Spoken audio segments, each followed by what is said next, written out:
Hello friends, welcome to Saushika சமையல். இன்றைக்கி நம்ம சேனலில் என்ன பார்க்க போகிறோன்னா, முட்டைக்கோஸை வச்சு ஒரு சூப்பரான ஒரு ரெசிபி தான் பார்க்க போகிறோம். Side dish recipe. எப்பயுமே நீங்கள் முட்டைக்கோஸை ஒரே மாதிரி செஞ்சு கொடுக்காம நான் சொல்கிற மாதிரி இந்த மாதிரி பண்ணிங்கன்னா கண்டிப்பாக வீட்டில் இருக்கிறவங்க எல்லாருமே விரும்பி சாப்பிடுவாங்க.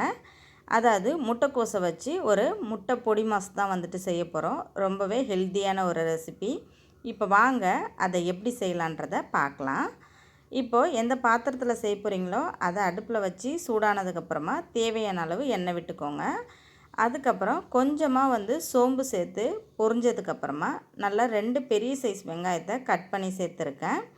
வெங்காயம் எவ்வளோக்கு எவ்வளோ அதிகமாக சேர்க்குறீங்களோ அந்த அளவுக்கு டேஸ்ட்டு நமக்கு நல்லா எடுத்து கொடுக்கும். இப்போ இதில் 2 பெரிய சைஸு பச்சை மிளகாவை கட் பண்ணி சேர்த்துருக்கேன். என்கிட்ட கொடை மிளகா இருந்தது. கொடை மிளகா ஆப்ஷனல் தான், உங்களுக்கு வேணும்னா சேர்த்துக்கோங்க, இல்லைன்னா ஸ்கிப் பண்ணிக்கலாம்.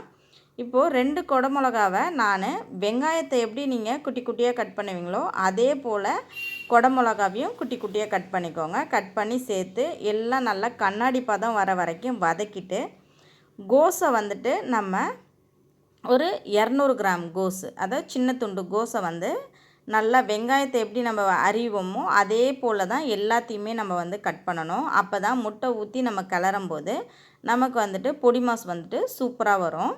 இப்போது இதை எல்லாத்தையும் சேர்த்து நல்லா கலந்து விட்டுட்டு இதுக்கு தேவையான அளவு உப்பையும் சேர்த்து நல்லா கலந்து கொடுங்க. மூடி போட்டு வேக வைக்காதீங்க. மூடி போட்டு வேக வச்சிங்கன்னா பொரியல் டைப்புக்கு மாறிடும். ஸோ அதனால் நம்ம ஓப்பன்லேயே வச்சு ஒரு 10 மினிட்ஸ் இந்த அளவுக்கு நல்லா வதக்கி எடுத்துக்கோங்க.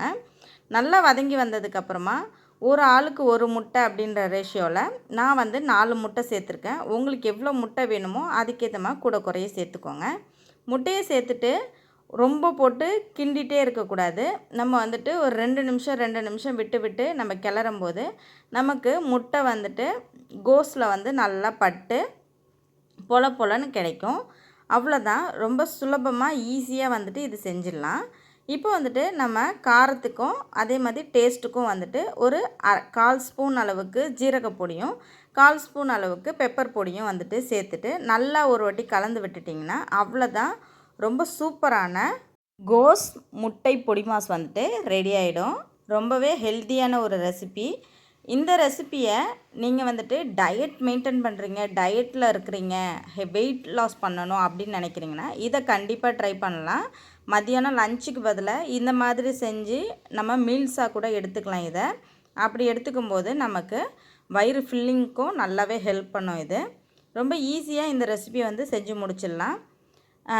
இந்த ரெசிபி பிடிச்சிருந்துச்சின்னா கண்டிப்பாக லைக் பண்ணிக்கோங்க, ஷேர் பண்ணிக்கோங்க. நம்மளோட சேனல் பிடிச்சிருந்துச்சின்னா கண்டிப்பாக சப்ஸ்கிரைப் பண்ணி வச்சுக்கோங்க ஃப்ரெண்ட்ஸ். இதோட நெக்ஸ்ட் ஒரு வீடியோவில் சந்திக்கலாம். தேங்க்யூ ஃபார் வாட்சிங். பாய்.